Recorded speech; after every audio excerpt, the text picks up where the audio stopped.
estructura y organización del ADN. Por ejemplo, también sobre el gen, vamos a hablar también sobre el gen y el dogma central de la biología que les comentaba la sesión pasada.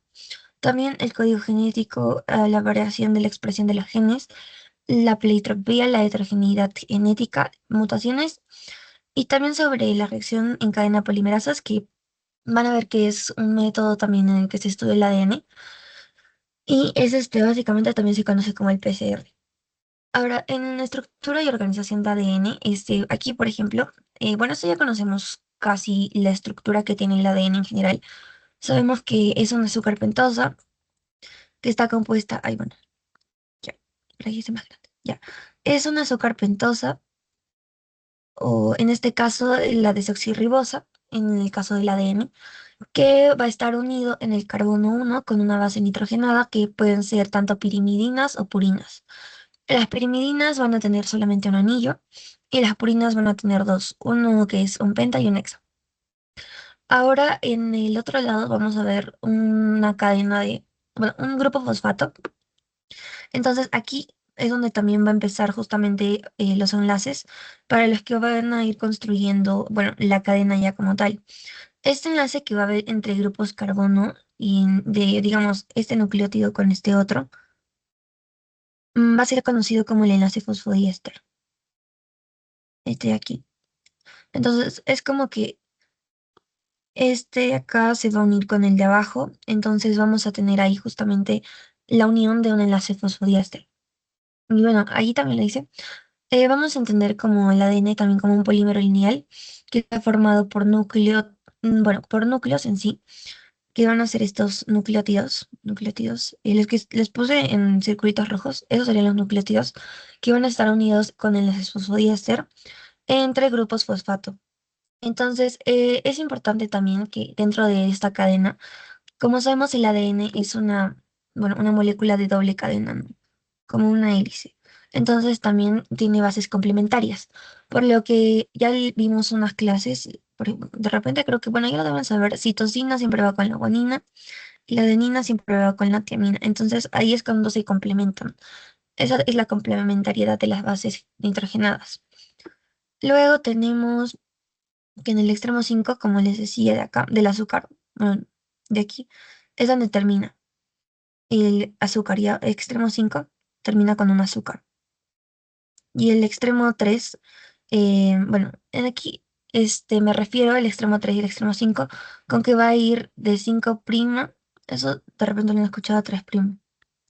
Ahora, si ustedes no entienden por qué va de 5' a 3' y la otra cadena va de 3' a 5', bueno, es básicamente porque una de las cadenas va a terminar con o bueno, si es que empieza en el 3 termina con el grupo hidróxido, y si termina con un 5 va a empezar, podemos encontrar ahí una azúcar pentosa, ¿ya? En sí, eso es una forma de diferenciar el extremo 5 o lo que dicen 5', 3', esa parte. Bueno, luego también tenemos el dogma central de la genética molecular, que es básicamente ya un proceso que tal vez lo han escuchado en biología, que es la replicación, la transcripción y la traducción. Estos tres de aquí,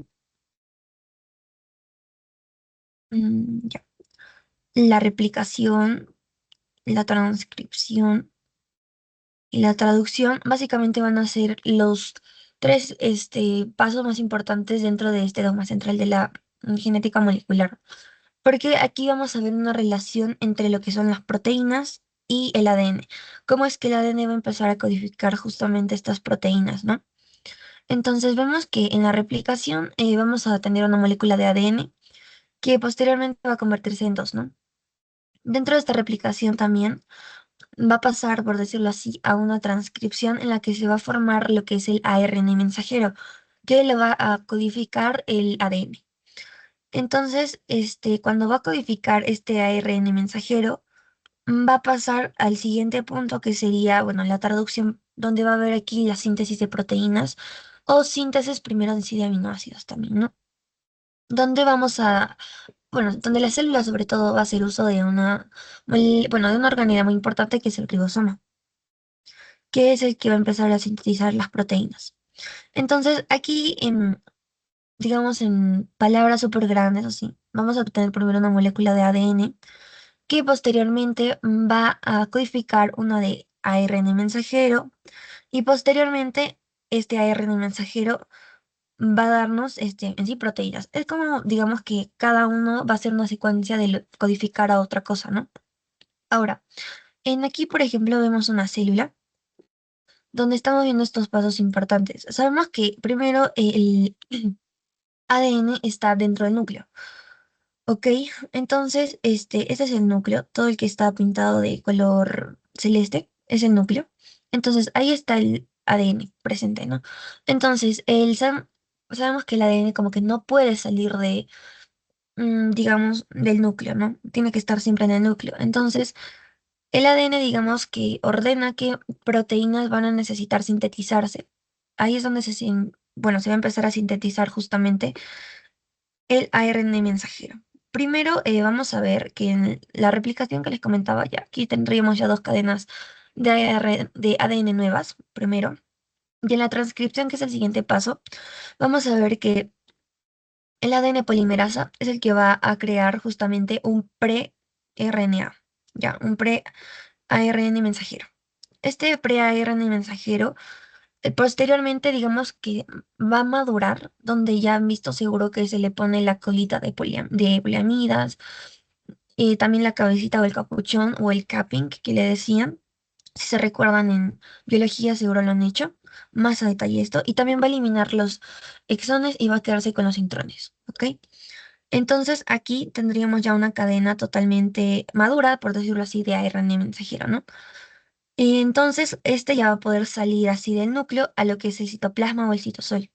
Aquí va a encontrarse ya con bueno, los ribosomas, las unidades ribosómicas, que saben que son digamos, una grande y una pequeña, ¿no? Entonces se unen y empiezan a buscar justamente un ARN mensajero para poder leerlo, traducirlo, y ahí es donde empieza este siguiente paso, que es el procesamiento de RNA que les dice acá, o también la traducción, que va a iniciar, bueno, que en sí es la síntesis proteica, esto de aquí. Entonces empiezan a leer este ARN mensajero y se empiezan a producir lo que son los aminoácidos para posteriormente producir proteínas. Aquí también se va a utilizar el ARN transferencia, que tiene que ver mucho con el ARN ribosómico. Esos dos como que eran complementarios, si se recuerdan un poco más a detalle. Bueno, ahora vamos a pasar con el gen. Ya en sí vamos a hablar un poco más de él, cómo va, digamos, funcionar un poco en esta parte de la replicación, de la traducción y la transcripción. Bueno, transcripción y traducción, ya. Primero vamos a ver que va a tener ciertas capacidades como va a ser justamente que bueno, capacidad de dirigir una réplica exactamente de sí mismos. O sea que un gen, les dije que es una parte, ¿no? Del ADN, por lo tanto, puede replicarse, ¿no? Ahora, asimismo, como son partes justamente del ADN, es muy importante que también pueden mutar, ¿ya? Pueden sufrir mutaciones, ¿ok? Y esto ocurre justamente cuando va a haber un intercambio de bases dentro de este material genético, dentro de este gen, ¿no? Se dirige, bueno, la formación por enzimas y otras proteínas. Bueno, si se dan, van a ver en casi todos estos procesos, tanto replicación, eh, también en la transcripción y traducción, va a haber ciertas enzimas que son importantes, ¿no? Primero vamos a ver aquí, a grandes rasgos, en esta primera imagen, que tenemos aquí un gen, ¿ya? Un gen es la unidad, es la mínima unidad, digamos, de transcripción que puede haber. Primero vamos a obtener este pedacito de gen que vamos a interpretar que va a tener un promotor y un terminador, ¿ya? Que ambos son antagonistas. El promotor es como el que va a decir dónde puede empezar, digamos, a replicarse y el terminador es donde ya debería terminar.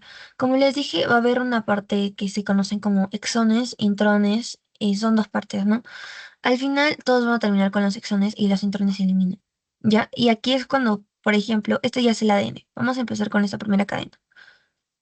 Esto ya es el ADN. Ocurre la transcripción y con esto, bueno, lo va a codificar el ADN. Entonces, con esto mismo ocurre una transcripción y se va a crear este que va a ser el ARN mensajero. Ya, ese ahí sería el ARN mensajero. A este ARN mensajero, para que pueda madurar, por así decirlo, como les decía, se le coloca un capping en el extremo 5' aquí. ¿ya?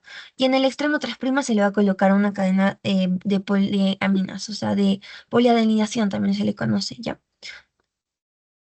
Entonces ahí se colocan esos tres, se eliminan los intrones, porque digamos que no se tienen que expresar en este gen, y lo único que nos van a quedar van a ser los exones, ¿ok?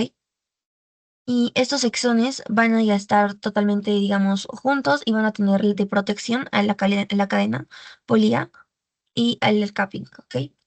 Ahora, este ya es un ADN maduro, como aquí les dice, y va a pasar al siguiente proceso que es la traducción, donde este gen ya se va a traducir a proteínas. Y ahí es cuando veíamos, por ejemplo, en la clase pasada, les doy un ejemplo en el que veíamos que se necesitaban de ciertas enzimas, como en el ejemplo, por ejemplo, bueno, había una enfermedad, un trastorno que era la fenilcetonuria, por ejemplo, creo, no, no fenilcetonuria, la alcaptonuria, por ejemplo, donde había justamente un problema en estas enzimas.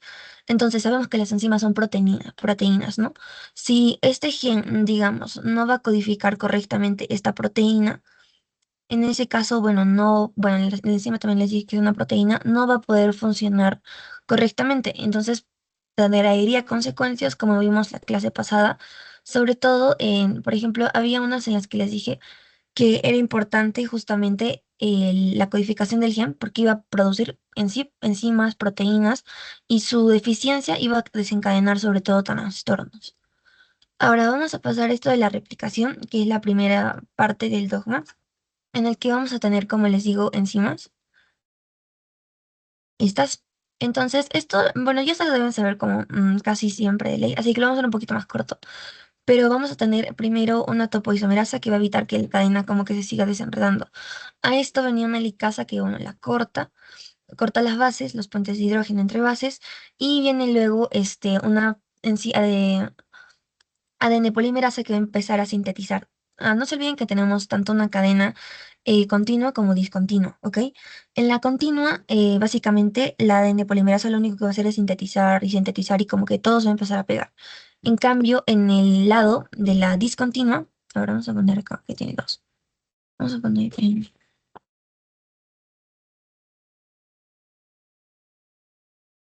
ya, y la continua que les decía. Bueno, para diferenciar un poco entre continua y discontinua, es que la continua les decía que es que bueno, el ADN polimerasa es lo único que hace sintetizar y bueno, se pegan y es como que ahí se queda. En cambio, en el otro lado, esta es la cadena continua ya. Y esta es la discontinua. En cambio, en el otro lado vamos a ver que hay una parte muy importante que se van a conocer como los primers, que van a ser aquí los que van a como que guiar justamente en las bases para que se pueda empezar a sintetizar. El ADN polimerasa va a guiarse justamente de estos primers para que pueda sintetizarse los fragmentos de Okazaki, ¿ya?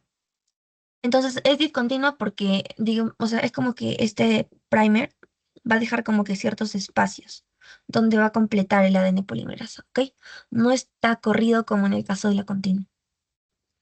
Ahora pasamos con este que es la transcripción, que bueno, aquí ya es cuando les comentaba que van a tener un promotor y van a tener un término, bueno, en sí aquí le dicen bueno, en la imagen que les mostré, en sí era un terminador, ¿ya? En este promotor, el primero que les decía, el promotor es donde va a reconocerlo el ADN polimerasa y va a empezar justamente aquí lo que se conoce como una burbuja de replicación o algo así. Le dicen también burbuja de replicación. Pero aquí no va a haber una replicación, sino que va a haber una creación de ARN mensajero, ¿ok? Ahí empieza justamente donde debería empezarse a crear un ARN mensajero, o sea, de qué parte, de qué porción del ADN se quiere sacar un ARN mensajero. Y esto lo va a crear el ADN polimerasa. Eso lo hace el ADN polimerasa, crea el ARN mensajero. ¿Ya? Ahora, cuando va a llegar a un término, a una secuencia que va a ser el terminador, la ADN polimerasa llega y termina de sintetizar, ¿ok? Deja de sintetizar este ARN mensajero, luego este posteriormente va a madurar, va a salir del núcleo y va a dirigirse al citoplasma. En el citoplasma ya va a ocurrir la siguiente fase que va a ser la traducción o síntesis de proteínas. Aquí vamos a tener ya deben saber que el primer, digamos, en trinucleótido que debe haber, o el primer codón, entre comillas, que debe haber, es un iniciador, ¿no? ¿Qué es el AUG? Este de aquí, ¿ya? Este AUG, que es el codón de inicio, como le dice acá, bueno, aquí viene este sería como que el ribosoma, que justamente viene con su anticodón, ¿ya? Y este es el ARN de transferencia. Por eso es importante que tanto ARN ribosómico y de transferencia como que funcionan juntos, porque el ARN bueno, de traducción de esa transferencia viene con un aminoácido que lo va a ir llevando, digamos, ¿no? Lo va a llevar, va a leer, digamos, el codón de inicio. El anticodón es el que les mencionaba acá, ¿no? Entonces, tanto codón con anticodón como que se entienden, por decirlo así, conectan. Y bueno, va a decir sí, tiene que empezar a sintetizarse metionina. O puede ser algún otro aminoácido, pero siempre inicia con metionina, ¿ok? Entonces, aquí, bueno, dice, bueno, para leer, se sientan, bueno, ahí se unen, o sea, se leen. Y bueno, dicen sí, es metionina, digamos, o algún otro aminoácido, como les digo. Entonces, ahí empieza justamente la síntesis de proteínas, porque primero va a ir un aminoácido, luego va a venir otro ADN, ARN de transferencia, deja aquí bueno, va a traer un anticodón, de repente es otro aminoácido, entonces se le va a unir nuevamente aquí y va a iniciar así una cadena. ¿Ya? Entonces, así empezaría una síntesis de proteínas. Ya, ahora vamos a pasar con esta parte del código genético. Sobre todo vamos a ver que es como un conjunto de normas, de reglas que en sí va a definir cómo es que va la secuencia de nucleótidos, ¿no? Mire, el conjunto de reglas que define cómo se traduce la secuencia de nucleótidos, ¿ok? Es como un tipo de diccionario, ¿ok? O mejor dicho, como un traductor, por decirlo así, porque vamos a tener codones que van a ser en sí tripletes, tres bases que van a, digamos, traducirse en sí a un aminoácido. Ahora, van a estar justo como les decía, organizados en tripletes y tienen ciertas propiedades, entre las más resaltantes que va a ser universal, degenerado y lineal. La universal es que, bueno, funciona para todo, ¿no? Ahora, si ustedes se dan cuenta, van a tener aquí como que tres primeras letras siempre y no va a haber, digamos, no va a haber solamente un codón como para un solo aminoácido. Me refiero a que, por ejemplo, para este aminoácido que ven aquí, el UU no es el único codón que van a encontrar, ¿ok? Sino que va a haber otros como este UC o por ejemplo, para este de aquí que sería, digamos, a ver aquí, ¿cuál? Ya aparece aquí ya, que es el triptófano. Aquí, por ejemplo, vemos que hay como cuatro codones que pueden codificar justamente triptófano. Ahora, como les decía, dentro de este codón también va a haber ciertos codones especiales o específicos como es el codón de inicio, ¿ok? Tenemos el codón de inicio que va a ser el AUG, que es la metionina, ¿ya? En que empieza con la metionina, siempre va a haber en un ARN mensajero primero este codón, porque va a empezarse toda síntesis de proteína con una metionina, ¿ya? Y tendríamos de codones stop para determinar un pare dentro de esta síntesis de proteína, tres codones que no van a codificar ningún aminoácido, como lo ven aquí, ¿no? Esos son el UAA, el UAG y el UGA, ¿ok? Entonces, ahí es también lo que les dice de que terminación siempre son con tres nucleótidos y un codón de inicio que siempre va a ser el AUG y va a determinar metionina. Ahora, este puede ser un poco variable, como les dije, no solamente tienen uno, pueden utilizar varios, a eso se refiere con degenerado y es estable, ¿ok? Bueno, ahora pasamos aquí con lo que les dije en la anterior clase, como que se lo grabaron un poco estos términos, ¿no? Para que entiendan mejor qué era penetrancia y expresividad. Bueno, en la variación justamente de la expresión de genes, vamos a tener dos términos importantes que van a ser la penetrancia y la expresividad. Aquí, por ejemplo, vamos a empezar primero con la penetrancia. Aquí, sobre todo, va a determinar o sea, cuán es la capacidad de un gen para poder expresarse. Respecto, bueno, cuando se tiene el fenotipo, ¿ok? Esto es importante, se tiene que tener el fenotipo. Genotipo, mejor dicho, no fenotipo. Ustedes ya saben que es genotipo, ¿no?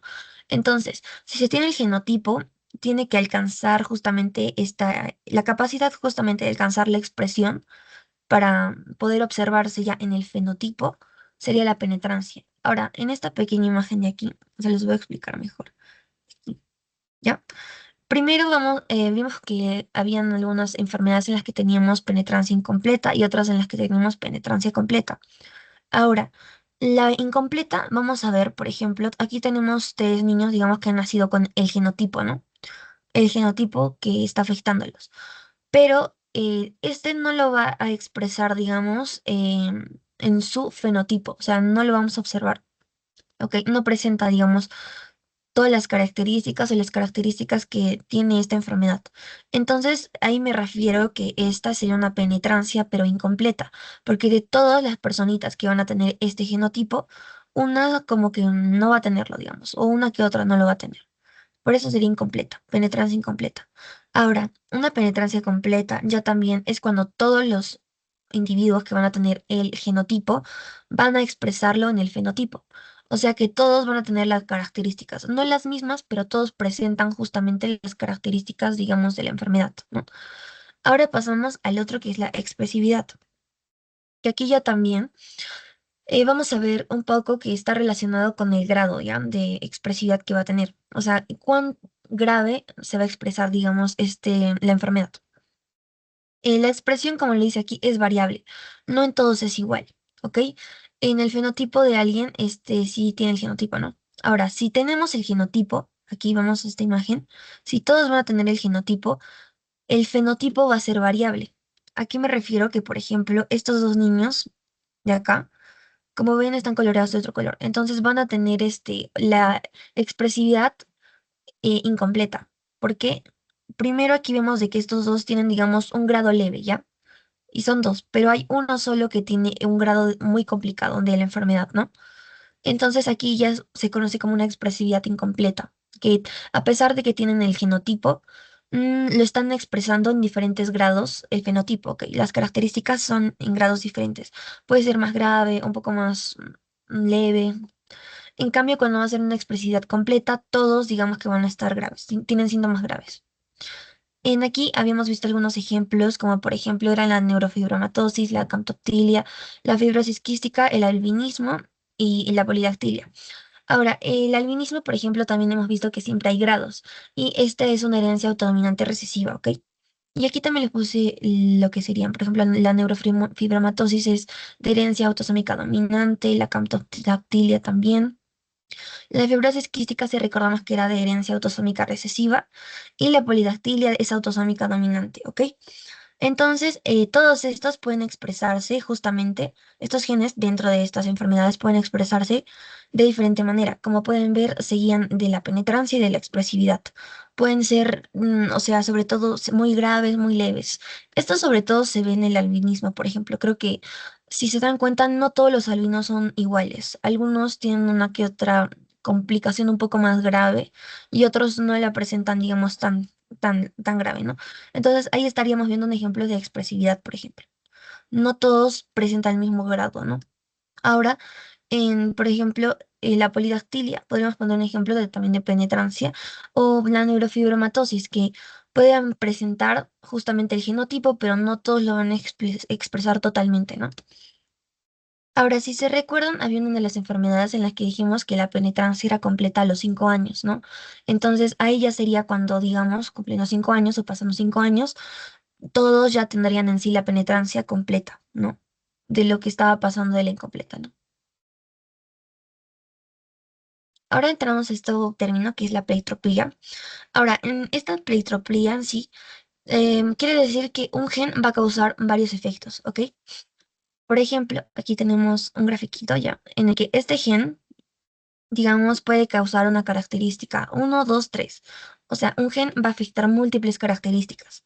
Y a estos genes se les va a conocer como genes pleitrópicos, ¿ok? Estos genes pleitrópicos justamente van a causar o desencadenar una pleitropía. Una pleitropía, aquí les puse tres ejemplos, el síndrome de Marfan, fibrosis, la fibrosis quística y la anemia de células falciformes. Por ejemplo, en el síndrome de Marfan que vimos la clase pasada, vimos que había una de las proteínas que era afectada, ¿no? Que era la fibrilina 1. Entonces, este era el gen en sí que era afectado, es que era un gen pleitrópico. ¿Por qué? Porque al ser este gen afectado, va a evitar que se produzca la fibrilina 1. Por lo tanto, iba a causar problemas en el sistema, bueno, en el tejido conectivo, ¿no? Lo que iba a desencadenar aneurisma aórtica, por ejemplo, las extremidades muy largas, las manos muy largas también, y también causa una ectopía lentis. Ahora, estas tres características, no necesariamente tienen que ser tres, van a ver que son más de una. Entonces, este mismo gen mutado, afectado, este gen pleitrópico está causando más de una sola característica. Lo mismo pasaría con la fibrosis quística.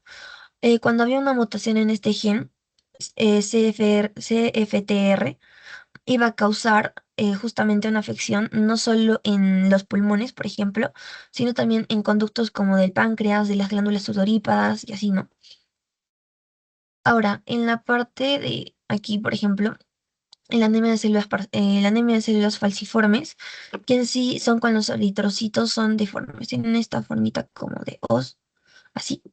Es una deformidad ya en sí de los glóbulos rojos, va a estar causados, por ejemplo, en el gen de la beta-globina, que justamente va a causar esta deformidad en los eritrocitos. Asimismo, como hay este problema en los eritrocitos, va a haber problemas en los huesos y los brazos, ¿no? Y el vaso, mejor dicho, que digo brazos, vaso ya, que es justamente uno de estos órganos importantes en los que se elimina esto, ¿no?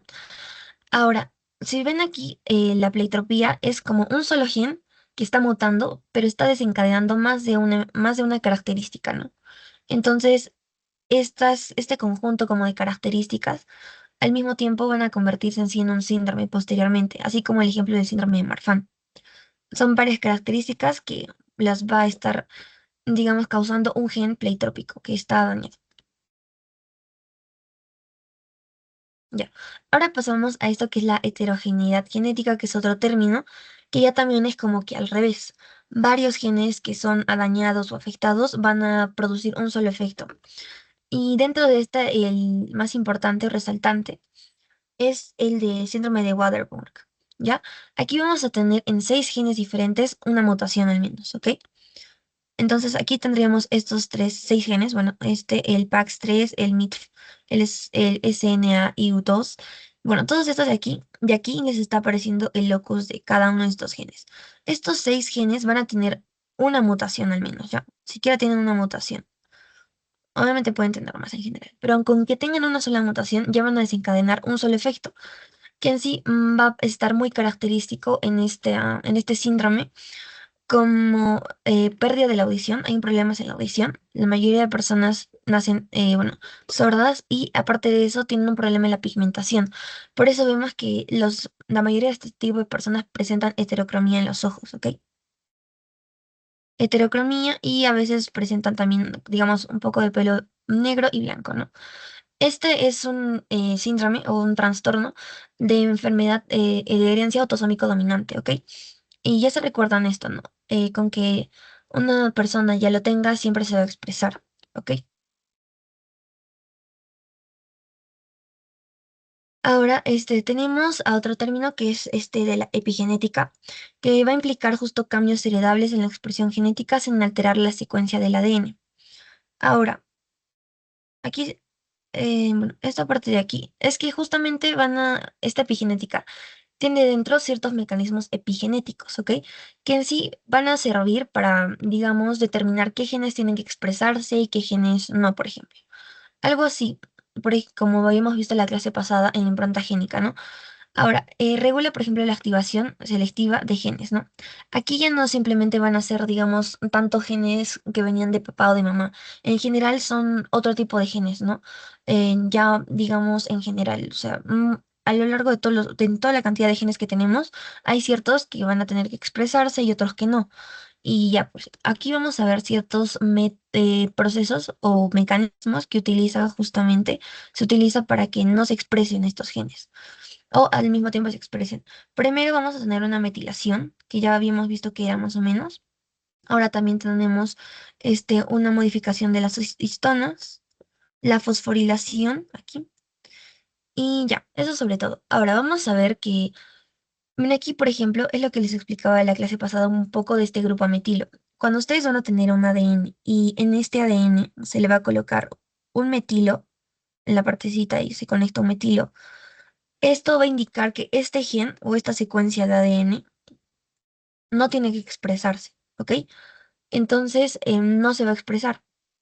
Ahora, lo mismo va a pasar con estos otros tres que les mencionaba, por ejemplo, la modificación de las histonas, que es el otro. Ya hablamos de la metilación y el ARN de interferencia, ¿ok? Todos estos van a delimitar la expresión de un gen. Son en sí como tres mecanismos muy importantes, ¿no? Ahora, como les dije aquí, estos factores promueven que el gen se transcriba o no. Si es que va a haber esta metilación, RNA de interferencia o modificación de histonas, no se va a expresar. En cambio, si es que no hay, ya se expresa. Entonces, siguiéndonos igual de esta cadena, pónganse que aquí como tenemos el grupo metilo, no va a expresarse, pero en este fragmento de aquí que digamos está normal todavía, sí se va a expresar, ¿ok? El de rojito se expresa. Entonces, ya lo vamos a ver, digamos, a grandes rasgos en el fenotipo, ¿ya? Sobre todo es eso, la epigenética. Cuándo se van a expresar ya también los genes, ciertos genes o ciertos genes que no se tienen que expresar. Y tenemos estos tres mecanismos importantes que van a evitar que se expresen, ¿ok? Como que los van a suprimir. Ya les dije como que el más común que se utiliza es la metilación, casi en todo. Ahora, el ADN mitocondrial, ya lo habíamos visto en la clase pasada, pero aquí lo que les quería decir un poco más, bueno, en sí son de grandes rasgos, ¿no? Ya sabemos que el ADN mitocondrial únicamente lo va a heredar la madre y que también si es que presentaban ciertas modificaciones, mutaciones dentro de obviamente si es que lo heredaban también la madre al hijo, lo iba a presentar y así, ¿no? Ahora veíamos que ya les presenté aquí más sobre a ver ya. Tenía 37 genes, estaban incluidos 22 ARNs 22 ARNs de transferencia.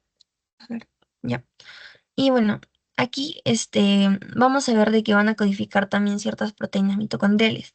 Pero obviamente también al mismo tiempo, en sí, estas proteínas mitocondriales dependen de todo este ADN, ¿ok? Ahora, las diferencias con el ADN nuclear aquí es, por ejemplo, que el código genético que habíamos visto hace poco que les mostré, ese código genético que habíamos dicho que era universal para todo, aquí no va a aplicar, porque va a ser diferente, ¿ya? Las bases, los trinucleótidos, los codones que va a codificar tanto el ADN mitocondrial son muy diferentes a los que va a codificar el ADN nuclear. ¿A qué me refiero de esto? Por ejemplo, tenemos estos tres codones, bueno, el UA, el UGA, UA, AU, AUA y todos estos de aquí que ven aquí. En el código genético del ADN van a codificar una cosa muy diferente a la que el ADN mitocondrial va a hacer. Entonces, por ejemplo, aquí tenemos que el UGA va a codificar el aminoácido que es el triptófano. Y también va a actuar al mismo tiempo como un codón de terminación, un codón stop, así como era el otro caso del UAA, por ejemplo, ¿no? Ahora, también vamos a ver que el codón de inicio, o que codificaba, por ejemplo, la metionina, en el caso del ADN, aquí, era el AUG. Ahora, en este caso se dan cuenta que el que va a codificar la metionina ya no es el AUG, sino que es el AUA, ¿ok? Entonces, ahí tenemos justamente una diferencia entre los codones y sobre todo este diapos para que vean un poco eso, que el codón, bueno, el código genético que se utiliza normalmente en el ADN mitocondrial como que no funciona igual, no aplica, ¿ya? Ahora vamos a hablar de las mutaciones, que ya vemos que, ya les comentaba que son en sí alteraciones, puede ser tanto en, digamos, una base nitrogenada o en sí en la secuencia, ¿no? De material genético que va a haber. Ahora tenemos la transición y transversión.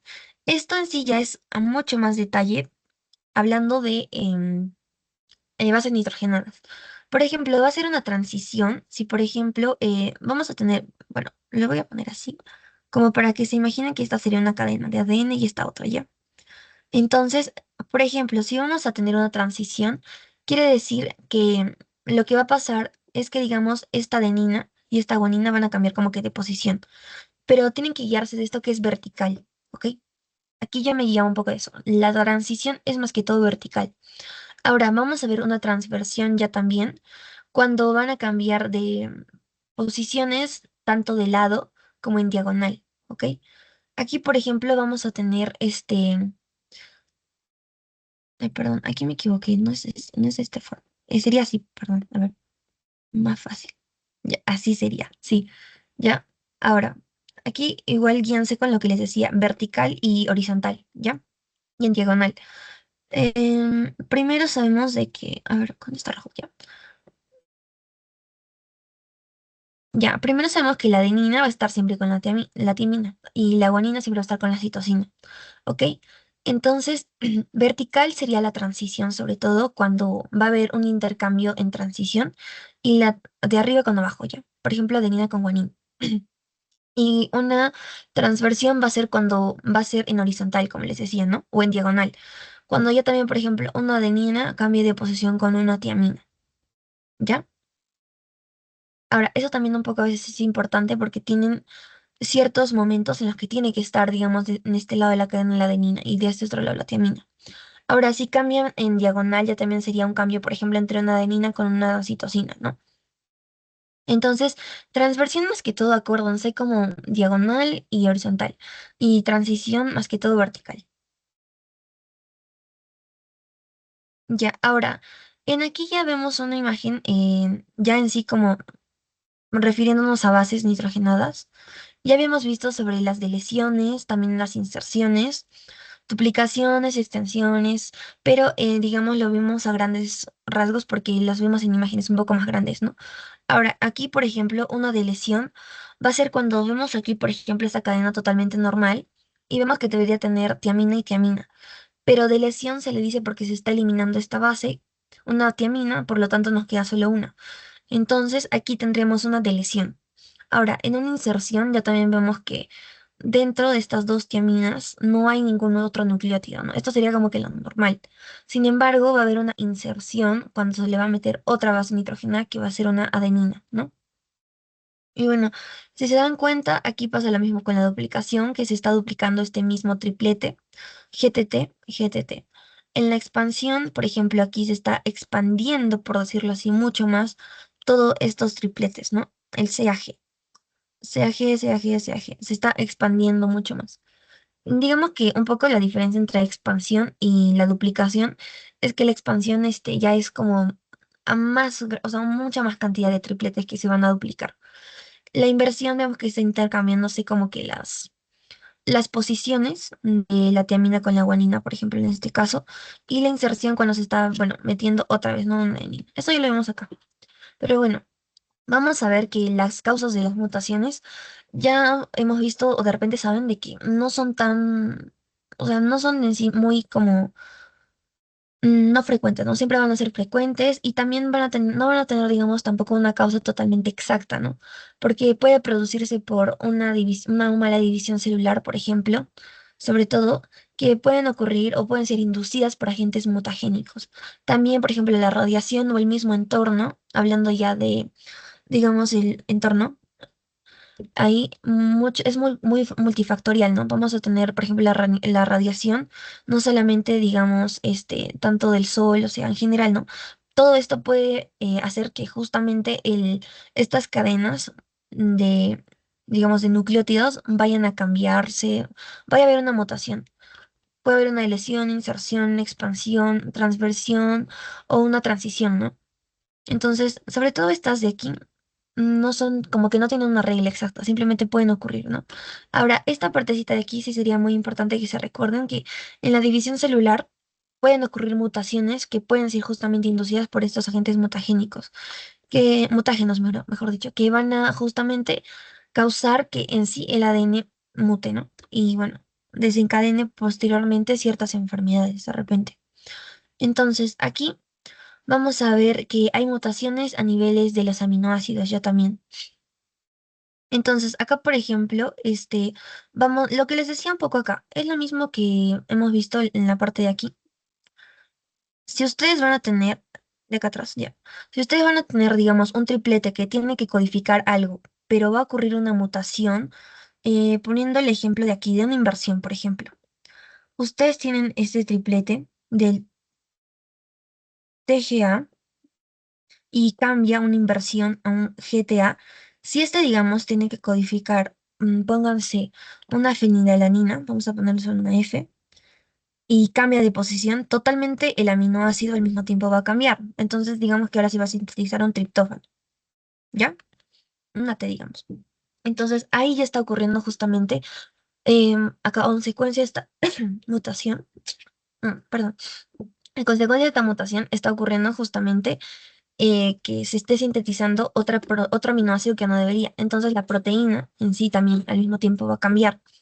Entonces, aquí, por ejemplo, es un poco lo que les está explicando, ¿no?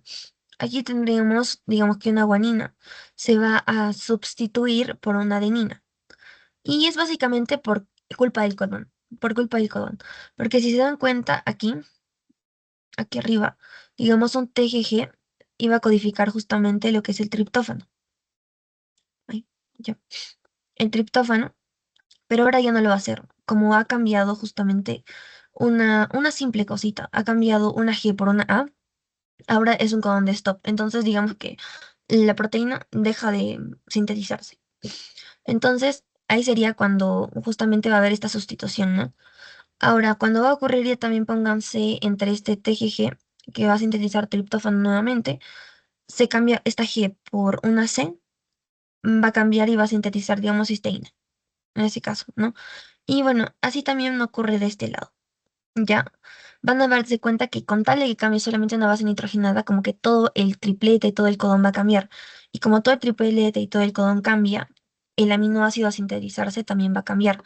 O simplemente digamos que va a detener la síntesis de proteínas, como en este primer caso, ¿no? Ya. Ahora pasamos a esto que son los polimorfismos. Es un término que de repente un poquito que, bueno, yo a veces lo confundo un poco. Pero miren, sobre todo va a ser, es importante para que haya variantes, ¿no? Varianza, sobre todo, porque vamos a ver que es la presencia de dos o más formas, justamente como dice variantes, de una secuencia específica.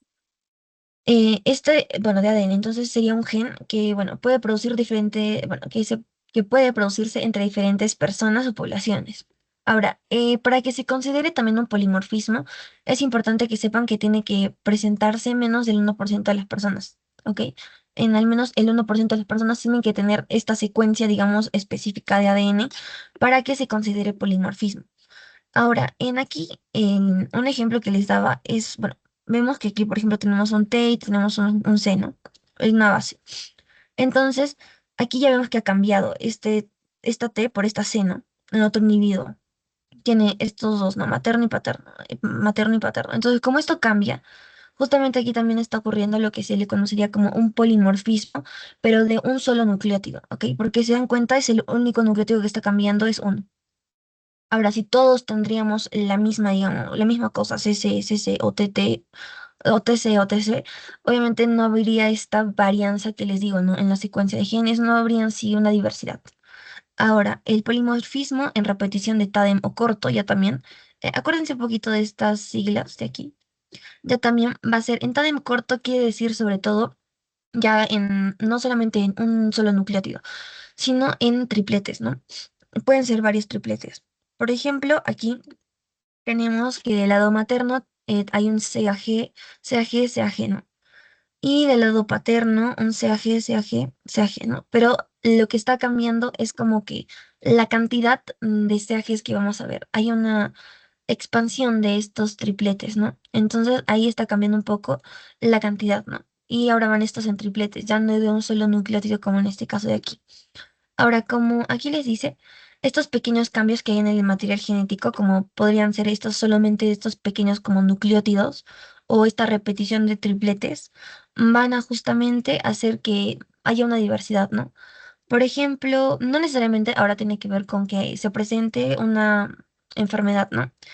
Simplemente, por ejemplo, digamos, esta persona que va a tener una secuencia justamente diferente a esta otra de color rojito, por ejemplo, en toda esta población, ojo.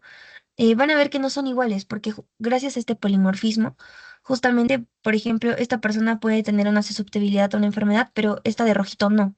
Pero sin embargo, esta de color rojito puede tener un metabolismo lento y así. O sea, las personas gracias a este polimorfismo como que no somos iguales. No necesariamente, obviamente, como les digo, tiene que tener bueno, desencadena algo clínico. No necesariamente tiene que desencadenar en una enfermedad. Simplemente que son diferentes, ¿no? Como ven estos ejemplos de aquí, no son relativamente nada malo. Simplemente, por ejemplo, este es un poco susceptible a una enfermedad, todas las otras personas no. Por ejemplo, esta mujer de aquí es resistente a un fármaco y todas las otras mujeres, por ejemplo, no lo son. O puede haber otras que sí de repente, pero es gracias a este polimorfismo que ahí está como variabilidad, ¿no? Bueno, ahora vamos a entrar dentro de esto a lo que les decía un poco que al inicio del índice. El PCR, ¿no? Que se conoce en sí reacción en cadena de la polimerasa. Ahora, bueno, este PCR o todo eso que les digo, reacción en cadena de la polimerasa, es una técnica en sí de laboratorio que se utiliza para poder estudiar ya a más detalle los fragmentos, o sea, más a detalle los nucleótidos, ¿no? Los fragmentos que va a haber dentro del ADN, ¿no? O sea, las partes, ¿no? Ahora, vamos a tener aquí, por ejemplo, se utiliza bastante algo importante que es la electroforesis, que seguro lo han visto también en bio, que es en la que se utiliza bueno, una máquina en sí que va a hacer como que vibraciones y va a dejar, al final vamos a tener digamos, esta cosita que va a tener como que las bases aquí, ¿no? Las bases ahí implantadas dentro de este papel, ¿no? Ahora, esta, como les dice, una técnica de laboratorio en el que justamente se va a estudiar porque se van a amplificar estos fragmentos específicos de ADN. Ahora, aquí vamos a ver ya ciertos métodos, o bueno, ciertas técnicas que van a estudiar sobre todo fragmentos de ADN, o sea, más específicos, ya más chiquitos, nos vamos a lo más pequeño. Ahora, en estas muestras, por ejemplo, en aquí les dice lo que tendrían que tener en sí los PCR, los complementos del PCR, que en sí sería una muestra de ADN, un primer, los nucleótidos y uno todo lo demás, ¿no? Ahora, también este sería la maquinita de la electroforesis y todo. Ahora, lo primero que se hace en el proceso del PCR es denaturar el ADN. Entonces, si vamos a denaturarlo, es como separarlo, ¿no? Desintegrarlo, separarlo, aquí, en una cadena y en otra cadena. Ahora luego vamos a alinearlo con lo que van a ser los primers de aquí, que les decía. Vamos a colocar como que primers en cada una de las cadenas. Estos primers se van a extender y posteriormente ya las podemos leer en lo que sería la electroforesis, ¿no? Ahora, en la electroforesis, justamente como les dije que esta es una técnica mucho más específica dentro de lo que se habla bases nitrogenadas, o sea, de fragmentos específicos de ADN. Aquí en la electroforesis ya nos van a aparecer, digamos, en sí, lo que se pegaba aquí son como que las bases, ¿no? O sea, las proteínas. Y justamente dependiendo de la banda también nos indicaban ciertas cosas, si se recuerdan en biología, ¿no? Ahora, vamos a pasar con este otro que es el polimorfismo de longitud de fragmentos de restricción, o también estas siglas que hemos visto, ¿no? Ahora, en aquí ya también se va a hacer uso de, digamos, enzimas, ¿ya? Ahora, estas enzimas van a reconocer ciertas secuencias específicas dentro de toda esta cadena de ADN. ¿Ok? Entonces ahí es cuando, por ejemplo, aquí les dice, reconoce secuencias específicas y si una mutación altera estos sitios de reconocimiento, ahí es donde va justamente a intervenir estas enzimas. Por ejemplo, una enzima, como les dice acá, puede no cortar el fragmento o puede, digamos, cortarlo y amplificarlo, ¿no? En dos. ¿Esto qué quiere decir? Que, por ejemplo, aquí a grandes rasgos tenemos una cadena, ¿no? Ahora, aquí va a venir justamente en este proceso que les digo, entraría la enzima y como que cortaría esta parte que está de rojito y ahí nos quedarían cuatro fragmentos, ¿ok? No sé si entienden un poco esto. Bien, pero lo importante aquí es que justamente esta enzima va a reconocer secuencias de ADN, donde ahí va a empezar, digamos, como que a cortar, ¿no? Y digamos, si no encuentra este tipo de secuencias donde tiene que cortar, bueno, simplemente no las hace, no las corta y las deja como tal cual. Ya, entonces ahí cuando vamos a tenerlo en un papel, algo así parecido como lo vimos en el PCR, vamos a ver, digamos así, completas, donde la enzima justamente no ha hecho nada, no ha afectado nada, o en estas secuencias, por ejemplo, donde sí ha habido un corte de este fragmento, ¿no? Y al mismo tiempo una amplificación, ¿ok? Ahora, gracias a esta, bueno, esta técnica, o sea, se puede distinguir en sí los alelos, ¿no es cierto? Que les decía, los alelos de un gen. Se hablaron ya que eran alelos, ¿no? De la clase pasada. ¿Alguien podría decir de repente que es un alelo? Si es que se anima, ¿alguien? Chicos. Son 9 personitas. ¿Alguien se recuerda que era un alelo? Solamente lo vimos en la clase pasada. Bueno, creo que en la primera clase incluso. Ah, sí, justamente vendría a ser como la secuencia de un ADN en donde se va a encontrar una posición, ¿no? determinada del cromosoma. Ya, eso es el locus. Esa parte, o sea, la ubicación de un gen era el locus. El alelo les dije que era sobre todo más las variaciones. O sea, les puse un Versiones, ejemplo, creo, ¿no? ¿no? Sí, las Versiones, variaciones, creo ajá. que sí. Sí, las variaciones. Les puse el ejemplo. Pónganse que tienen el color de los ojos, que es el gen, ¿no? Ese gen va a tener distintas variaciones que van a ser alelos, porque no todos vamos a tener los ojos, digamos, de color marrón, o no todos tienen los ojos de color azul. Entonces, digamos que, ajá, las versiones de un gen, en sí sería eso. Los colores, por ejemplo, verde, azul, marrón, negro, todos los colores que podemos ver en el color de ojos serían los alelos de un gen, que en este caso el gen que les estoy poniendo ejemplo sería el de del color de los ojos. Ahora, lo mismo pasaría para el pelo, por ejemplo, la forma o textura del pelo. El gen sería ese, pero el alelo ya también sería, por ejemplo, el pelo lacio, rizado, ondulado. Entonces, ahí sería la versión o variaciones justamente de un solo gen. ¿Ok? Entonces, aquí este pequeño polimorfismo de longitud eh, de fragmentos de restricción, o todas estas silitas, justamente también se utiliza para determinar como que alelos, ¿no? Alelos. Ahora, no se olviden que aquí sobre todo se utiliza enzimas, y en la parte, por ejemplo, comparándolo un poco con el PCR, aquí ya también utilizaríamos, por ejemplo, primers, que nos van a ayudar justamente un poco a identificarnos. Ahora, en esto de la secuenciación de nueva generación o NGS, bueno, aquí ya también se va a permitir que el ADN justamente, digamos, determinar una secuencia mucho más exacta, ¿ya? Cómo está compuesto el ADN. Ahora, esto es un poco más eficiente y rápido también, ¿no? Ahora, aquí vamos a ver, digamos, más que todo bases nitrogenadas, ¿ok? Ahora vamos a tener etapas en esta que, por ejemplo, van a ser la preparación de librerías, así que quiere decir como vamos a, digamos, obviamente denaturar y vamos a sacar estos fragmentos de ADN y aquí vamos a, digamos que observar también los nucleótidos aquí, donde vamos a observar más que todo esta parte de nucleótidos, adenina, citosina, guanina, va a ser en la de amplificación de la librería genómica acá. Ya, aquí va una detección, justamente. Ahora, el secuenciamiento masivo ya también es un monitoreo y registro del tiempo real, asignación de bases, ¿ok? Aquí también vamos a ver ya mucho más a detalle, justamente la de adenina, timina, citosina y guanina. Y el análisis de los resultados al final nos va a salir, ya no como veíamos en los casos de aquí, del PCR y de este de aquí, del RFLP, en papel, digámoslo así, sino que lo vamos a ver ya mucho más a detalle, digamos. Más que todo centrándonos un poco en la secuencia de la base, de las bases que tiene un fragmento de ADN, ¿ok?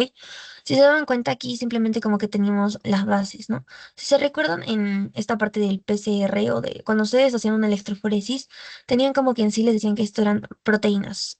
Si no me acuerdo, decían que eran proteínas. Y digamos, dependiendo justamente del grosor de las proteínas, podíamos ver si es que se estaban replicando o digamos, había una secuencia de ADN, digamos, seguida o no, y así, ¿no? Ya, ahora, esta secuenciación de nueva generación, como les digo, es muchísimo más específica que las otras dos porque vemos a más detalle justamente las secuencias, ¿no? Adenina, timina, o sea, más los nucleótidos como tal. Ahora, esta se utiliza, por ejemplo, es una herramienta que se puede utilizar tanto para determinar ciertas enfermedades como pueden ser el cáncer, también por ejemplo, para la salud reproductiva, y aquí tienen varios ejemplos, pero como ven, está muy relacionado con la parte de la genética y en el estudio también de lo que es el ADN, ¿no? Ahora, justamente esto también nos va a ayudar para poder determinar ciertas mutaciones que van a ser somáticas o germinales, ¿ok? Ahora, ¿qué son las mutaciones somáticas o germinales? Van a ser un poco relacionadas justamente también, como habíamos visto en el caso del mosaicismo, con el tipo de célula que es. Las germinales están relacionadas justamente con las células germinales, tanto ovocitos como espermatozoides. Entonces, por ejemplo, si una persona ya que tiene una mutación en estos, bueno, en estos dos tipos de células y va a nacer de estos dos, un individuo va a heredarlo. Ya la mutación germinal siempre se va a heredar y se va a encontrar obviamente en todas las células de su cuerpo, ¿ok? Y bueno, va a también ser, como les decía, acá susceptible o también de riesgo genético, ¿no? Ahora, siempre la va a heredar, ¿no? La mutación, porque digamos que desde el principio la tuvo, ¿ya? Porque desde el principio o tanto el óvulo o el espermatozoide tuvo la mutación y siempre la va a tener, ¿ya?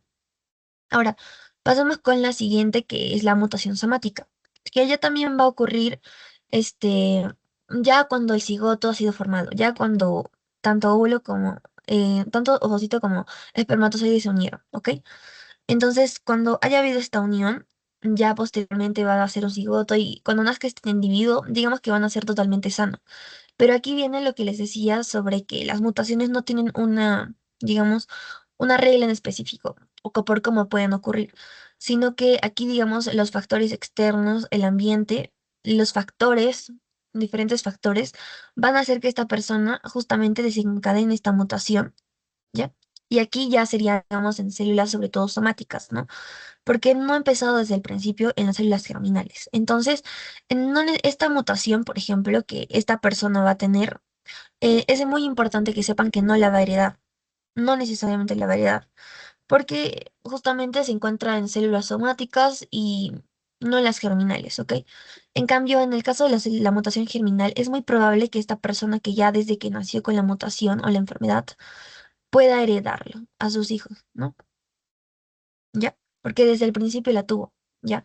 En cambio, esta mutación de aquí, la somática, que ocurrió por un factor externo, ¿cómo creen que también se conocería, digamos? Una mutación que les dije la clase pasada. Sería una mutación de novo, ¿se acuerdan? Entonces, cuando hay estos casos de novo, por ejemplo, veíamos que no necesariamente les va a heredar, ¿ok? No siempre ocurre esto de la herencia, ¿ok? Ya, ahora sí, vamos a pasar al pretest, que les hice súper rapidito porque todavía creo que tenemos tiempo. Esperen un ratito, a ver.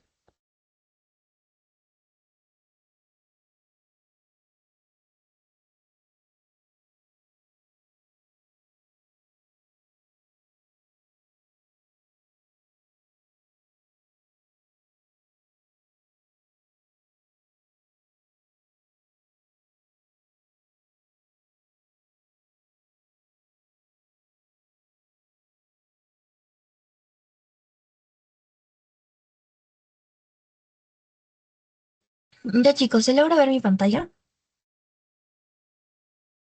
Sí se ve. Sí, sí, sí, sí se puede ver. Ya, aquí.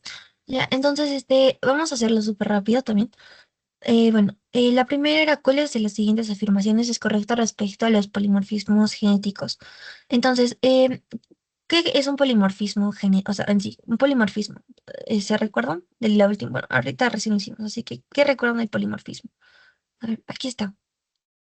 Esta parte que les expliqué. ¿Alguien se recuerda algo, digamos? Cuando hay como dos o más variantes de una secuencia de ADN. Ujú, más o menos podremos interpretarlo así. Ahora miren, justamente era esto dos o más variantes, justamente de una secuencia de ADN específica. Ahora, esto les decía más que todo esta parte específica porque justamente aquí vemos de la T y de la C, por ejemplo. esto es específico. Al igual que estos CAG se está repitiendo o se está amplificando, ¿no? Entonces es específico, ¿no? O sea, en un solo lugar, por decirlo así. Específico porque ocurre en un lugar, en el mismo lugar, pero digamos que hay justamente esta variancia, estos diferentes casos, ¿no? Que justamente nos van a dar esta variación entre personas, ¿ya? Entonces les voy a ir marcando ahí también las respuestas. Ahora, ¿qué implica la existencia de polimorfismos genéticos en la población?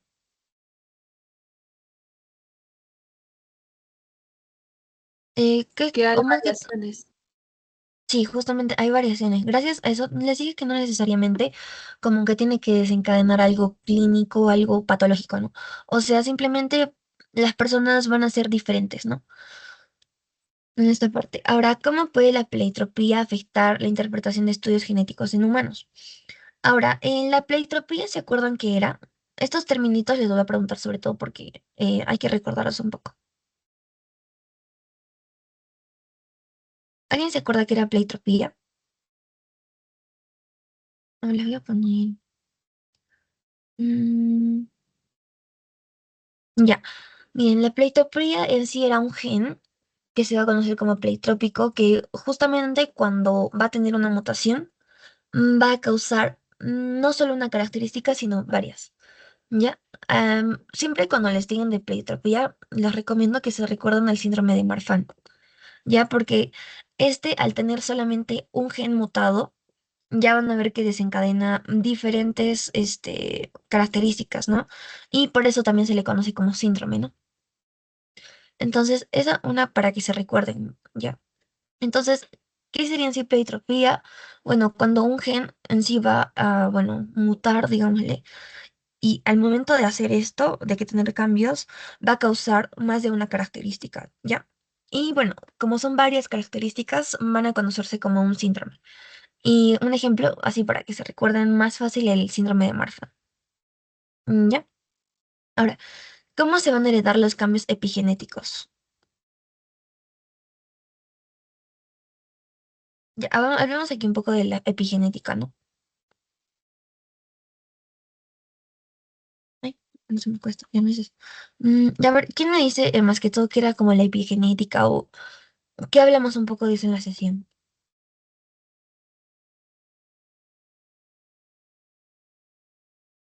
¿Serían los cambios en cuanto a los genes, en relación a los genes? Más o menos, o sea, más vamos a interpretarlo como la epigenética, como le dije aquí, como justamente, digamos, o sea, sí cambios, ¿no? Pero a eso le deberías agregar un poco que se exprese o que no se exprese un gen, ¿ok? Obviamente dice aquí, la epigenética implica los cambios heredables en la expresión génica, ¿no? Sin alterar la secuencia de ADN. Ahora, a esto le tienes que agregar que hay ciertos mecanismos epigenéticos que justamente el ADN va a utilizar, como ya les mencionaba, la metilación, la modificación de histonas o la RNA de interferencia, que van a ser utilizados para que esta expresión de gen también, digamos, se haga o no, el gen se exprese o no. Ya, entonces ahí también serían estos cambios que van a ser heredables, ¿no? Porque como vimos un poco, ¿se acuerdan del ejemplo de la impronta génica? El gen, digamos que ya venía, digamos, marcado o determinado que se tiene que, digamos, expresar y que no. Lo mismo pasaría un poco acá, solamente que se va a heredar, ¿no? A ver si me entienden un poco eso. A ver, ya. Ahora, ¿qué son los polimorfismos de nucleótidos? Ya. Esto era más que todo en la última parte, sobre todo los métodos que se están utilizando, digamos, como para estudiar estos fragmentos de ADN, pero un poco a más detalle. Aquí vemos el PCR. Sobre todo recuérdense un poco de este PCR, que, bueno, lo van a ver de repente ya más adelante un poquito. No netamente en la parte así, digamos, genética, pero van a ver que se utiliza bastante como para determinar, por ejemplo, justamente el material genético, pero de otras especies, ¿no? Entonces, ese es un método de diagnóstico ya, el PCR, al igual que, por ejemplo, los polimorfismos de longitud, de fragmento, de restricción y este de aquí, que es la secuenciación de generaciones y gen. Ahora, este de aquí que les estaba mencionando, el que les dije, el SNP, el de acá. este de aquí, este va a ocurrir cuando hay una variación en un solo nucleótido, ¿no? Aquí. Bueno, no sé por qué se duplicó la pregunta acá, pero ya. Es la variación en un solo nucleótido de la secuencia de ADN, ¿ok? Entonces, aquí estas dos son, esta sería la respuesta, o no son dos, pero sería en un solo nucleótido, ya. El SNP. Era el polimorfismo en nucleótido único, ya. Y el otro era el netadem corto, ya. El netadem corto ya era más, veíamos tripletes y como que en sí una replicación, una amplificación de estos tripletes, ¿ok? Aquí como ven, aquí hay tres, aquí hay cinco, ¿no? Entonces ahí también hay una pequeña justamente variación, una variante de esta secuencia de ADN, ¿no? Entonces es un polimorfismo, ¿ya? Entonces chicos, aquí terminaríamos esta sesión de aquí.